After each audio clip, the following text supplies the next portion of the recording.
How you doing? I'm Burt Green and I'm asking you, do you enjoy MMA casually? Who has time to be a hardcore fan, right? People use the term casual as an insult. I don't think it is an insult. For mixed martial arts, for UFC, they call people casual fans. That's stupid, because casual fans built the sport. They're the ones that buy pay-per-views. All hardcore fans do is try and make people think they know more than they do, and they stream the events illegally, and then they moan about fighter pay. That's what hardcore fans do. You don't want to be associated with that group of people. Come and join the casuals, right? I am a man in his mid-30s that wears Extreme Couture t-shirts and is also a fan of Brock Lesnar. I'm as casual as it gets, all right? But there's nothing wrong with that, because without casual fans, the sport would not exist. So this video is for UFC 284, and it's just basically a casual guide, little tidbits of every fight. I'm going through the entire card, little bits of information about every fighter in there, so you can use that for if you want to gamble, if you just want to know a little bit more about the fighters, if you just want to enjoy the card as you're watching it, because it's a big one this weekend that I'm sure you'll be tuning into. So let's get cracking with the Burt Locker Casual Guide to UFC 284.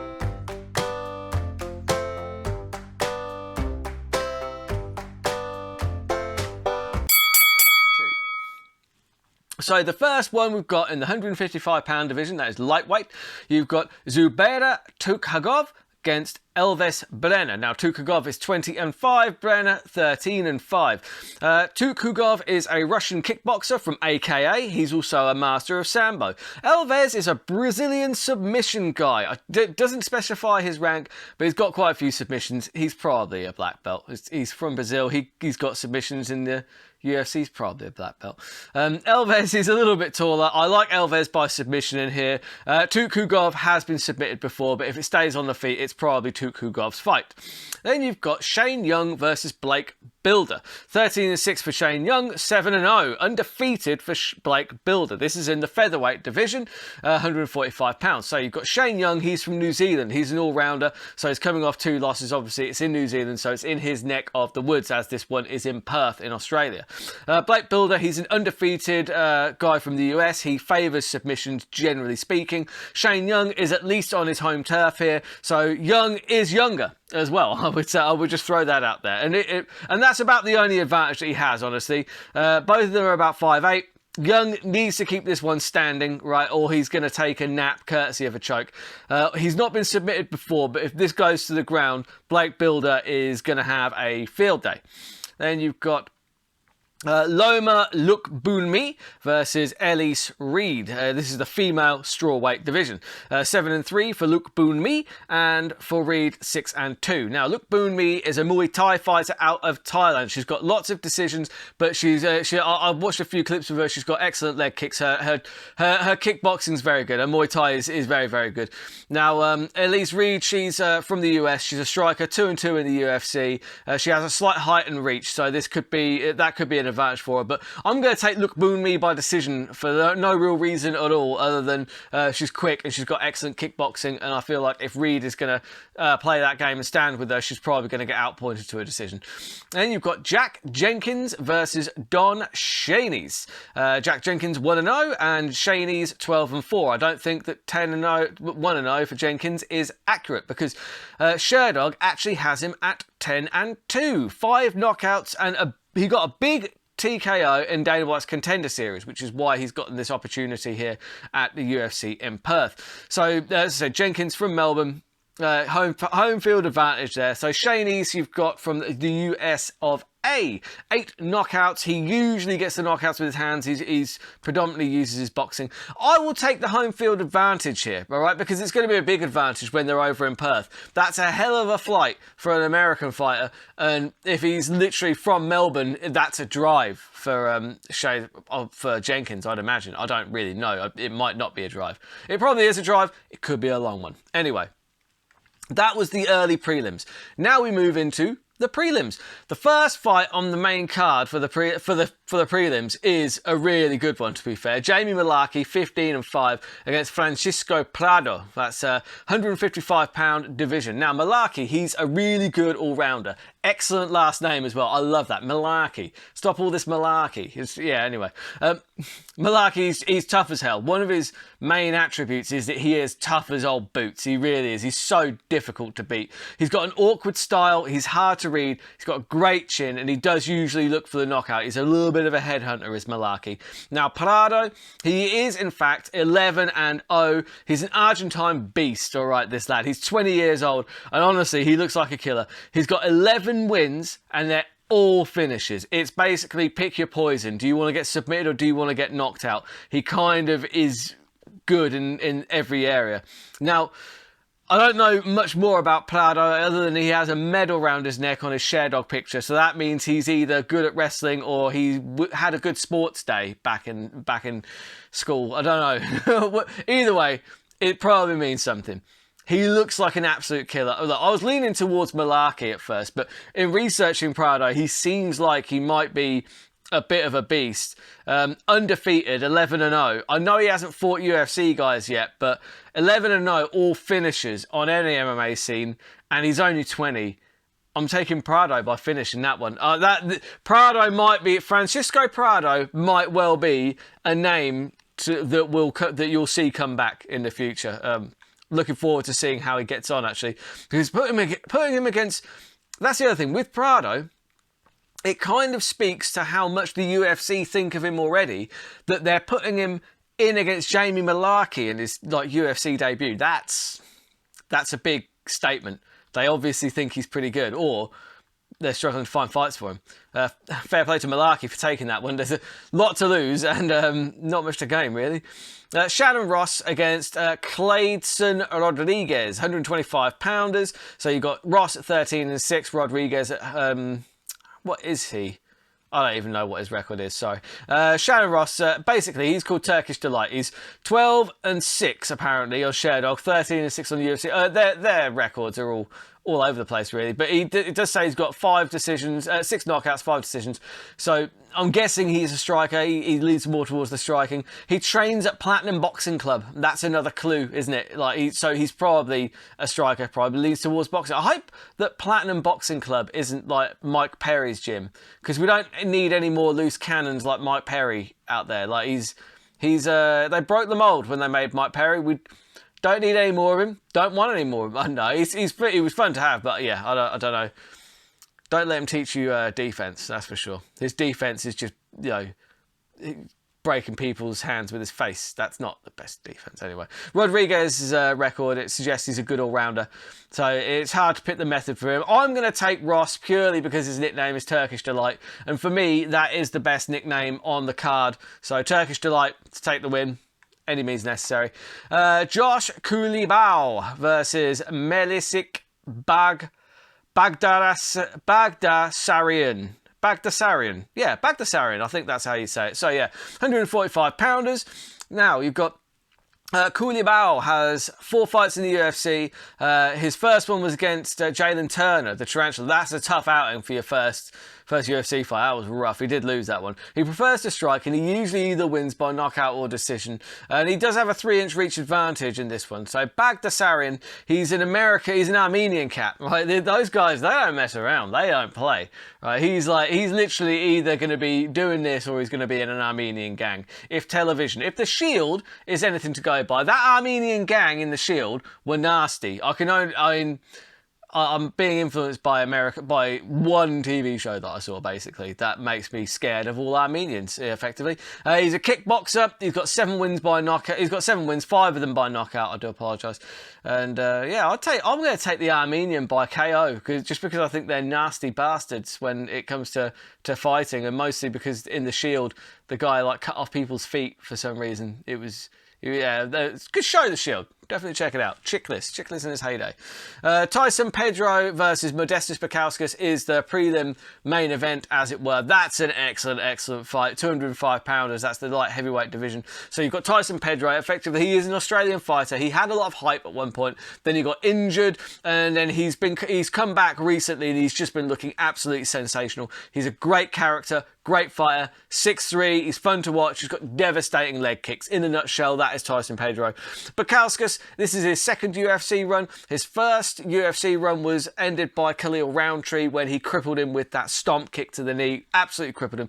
He's had a couple of good wins in Cage Warriors. He won the vacant light heavyweight title in Cage Warriors, and boom, he is back in the UFC. And we kind of knew this was going to be on the cards after he won his last fight. He's also 6'3", so on the tail of the tape, they're both pretty similar. For me, I actually think this is a horrible return fight for Modestas Bukauskas. This is a really tough fight. He had a really tough time with Lee Chadwick in Cage Warriors in his first fight back. I actually thought that Chadwick won that fight. I thought that Bukauskas got gifted that fight because of the name recognition, and he wanted to get, they wanted somebody who had name value to add to the main event of the next card. I think that's the main reason that he won that fight. I thought Chadwick won that fight, honestly. And then, let's be fair, his fight for the vacant light heavyweight title in Cage Warriors was against Chuck Campbell. And Chuck Campbell, stylistically, was just fed to Modestas Bukauskas. Chuck Campbell was a kickboxer who was slightly slower and absolutely ancient. Like, he was never going to beat Modestas Bukauskas. It just wasn't happening. So that's not the kind of level of competition that you've got with Tyson Pedro. Pedro is a huge step up from that kind of competition. And in my opinion, a step too far. Tyson Pedro by knockout in that one, as much as I'd love to see Bukauskas get back to his winning ways. Main card now. So now you've got Jimmy Crute versus Alonzo Menifield. That's a great fight to kick off the main card. Jimmy Crute 12-3, Alonzo Menifield 13-3. This again is the 205-pound division, the light heavyweight. So Crute is the hometown guy. He's really good. He's an all-rounder, really. He's got great power. He is coming off 2 losses, but when you look at who he lost to, it's Anthony Smith and Jamal Hill. Jamal Hill, obviously, the current champion. So no real shame in those losses. But momentum is a thing in the fight game, and he hasn't got any of it. Also, he has got an excellent Resident Evil tattoo. That's something that I really like about Jimmy Crute. He's a good fighter. Tattoo, Resident Evil, fantastic, lovely stuff. Alonzo Menifield is another one who, when he's on form, he is on. He is crazy good, but it all depends which Alonzo Menifield is going to turn up. We saw him last time out against Serkinov. That was a lovely knockout. He's got 10 knockouts and 13 wins. He has got crazy power. Just look at how the dude is built. The guy's built like an absolute monster, right? He has got power for days, that lad. So for me, momentum is a thing, right? Fight momentum's a thing. Menifield has it. Unfortunately, Jimmy Crute does not. Menifield's also just got sickening power, and I feel like if they stand for long enough, I'm not counting Jimmy Crute out by any means, because I do rate Jimmy Crute, but my pick is going to be Alonzo Menifield by knockout on that one. Then you have got Justin Tafa versus Parker Porter in the heavyweight division. This one's going to be absolute chaos, I think. It's just going to be chaos for as long as it lasts. You've got Justin Tafa, who's 5-3, taking on Parker Porter, 13-7. Tafa is super fun. Basically, he's like if you ordered Tai Tuivasa off Wish. That's Justin Tafa, effectively. If you know so basically he's just a heavy brawling striker who just likes to throw. He likes to bite down his mouthpiece and throw. Nothing technically brilliant, nothing spectacular, but he does hit with a lot of power, which can be spectacular. Parker Porter is built like a bowling ball, and he can take damage like one as well. A very weak bowling ball, because he does get KO'd rather a lot. Tafa missed weight last fight, I think, for heavyweight. How do you miss weight for heavyweight? That is, come on, man. Justin, come on, dude. Come on, look. And at the end of the day, Justin Tafa, he's a big guy who hits big. Parker Porter is generally there to be hit. You see where this is going. I'm taking Justin Tafa by knockout. Then you've got Jack Della Maddalena taking on Randy Brown. Madalena is 13-2, Randy Brown 16-4. So JDM, I'm going to call him JDM for the purposes of this because his name is a little bit of a mouthful, so I am sorry, Jack, but it's JDM for the time being. JDM, he has got vicious body shots, absolutely vicious. He crumbles people when he hits them to the body. Hands of stone. He's got such good hands, so much power, lovely hands. Not like smooth, sexy hands, but just great hands, and he hits bloody hard, and he's just very slick, great head movement, great footwork. He's just very, very good. JDM has 3 UFC fights and he has 3 knockouts. So he is somebody that the UFC really like because we like to watch him. We like seeing knockouts. We like that fan-friendly style. Randy Brown was bang average, right? But then lately he's looked pretty good. Movement-wise, he just seemed to have turned a corner. He's like getting around people and he's been battering people. He's on a 4-fight win streak. He's a long striker. He's got awkward movement. He's got good submissions as well because he's got hella long arms to be able to get guillotines and stuff like that with. Brown does have a 5-inch reach advantage, right? And he is taller, so he could try and keep this on the outside. But for me, I think that as much as he has the reach, JDM's body shots are the key here. JDM is going to smash him to the body. That's going to open up some shots to the head. He's going to crumble him. I do feel like that JDM is going to add he's going to add a 4th KO to his record here and stop the streak of Randy Brown. Then you've got the interim title fight, 145 pounds featherweight title. So you've got Yair Rodriguez, 15-3, taking on Josh Emmett, 18-2. Rodriguez is kind of a weird guy. He kind of seems like a little bit of a dick. He kind of had a real go at Michael Bisping when he was just trying to interview him after the fight, like called him a puta or something like that. I know that doesn't mean anything good. And not being funny, but Michael Bisping's a much bigger dude and he also is a very good fighter. He might flatten you. You're kind of lucky he was on kind of duties, you know, he had to remain professional. It's like, okay, all right. Yeah, weird dude, great striker though. Unbelievable kicks. He throws the low percentage, high reward kicks, like the kind of stuff you'd see in Street Fight. He landed a 360 roundhouse kick on BJ Penn a few years ago. Absolutely brilliant. Go back and check out that one. You'll be able to find it in a GIF, I would think. Josh Emmett, he's just a ball of power. Team alpha male, so from that's had the likes of Uriah Faber, those kind of people. He's a BJJ purple belt. He's got fantastic wrestling, just this grinding style. And also, the way he throws his power shots, he throws his overhand left and overhand right from like such a low position. It looks like he's shooting in for a takedown. And actually, he's either shooting in for a takedown or he's hitting you with a bomb. Either one is not good news. So you can't defend both. That's why he's so difficult to fight against. He really is. And I like Josh Emmett here. He brings his grinding pace and pressure. And we have seen Yair Rodriguez fold under that pressure. I believe it was Frankie Edgar that just like put a wrestling pressure and ground and pound on him that he just couldn't deal with. And I know that was a while ago and Yair Rodriguez has come a long way since then, but I feel like Josh Emmett, he's too good. He's got such good wrestling. I feel like he's going to ground Yair Rodriguez and he's just going to pound him until the referee stops this one. TKO ground and pound for Josh Emmett in that one.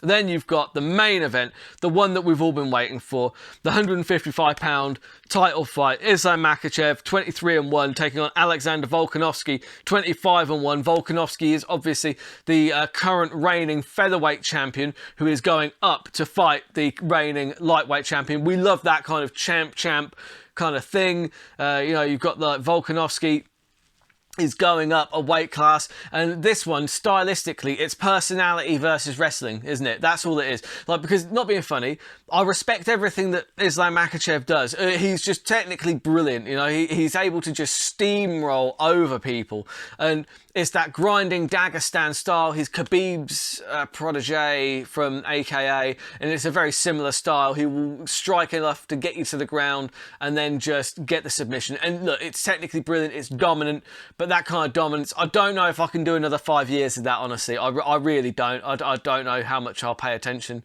to that. Because, look, I acknowledge that it's up to the other fighters to find a way to beat him, but when you already know the result of a fight, it's kind of like, oh, this is boring at this point. Anyway, The only thing that I think Makhachev kind of lacks is just a personality. You want a fighter that has some personality. He just sits there going, your wrestling is zero. It's like, well, your personality's zero, buddy. And honestly, I'd rather see a fighter with personality with a few losses on his record.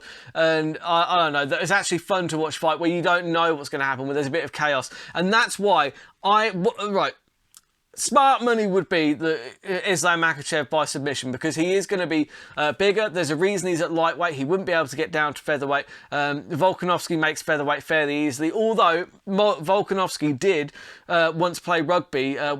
He used to weigh about 220 pounds, I believe. So that's why he's done so well at featherweight, and why he can push a pace that few people can match, because he has the heart and lungs of a man who is 220 pounds, but he fights at 145. So from what I've seen, he's been putting on quite a lot of weight. It's meant that he hasn't had to cut anything. He's not depleted. That could really pay to dividends. And Volkanovski's style, he will not accept that position. Makhachev thrives when he gets a takedown and people accept that position just for a minute, and then he starts progressing.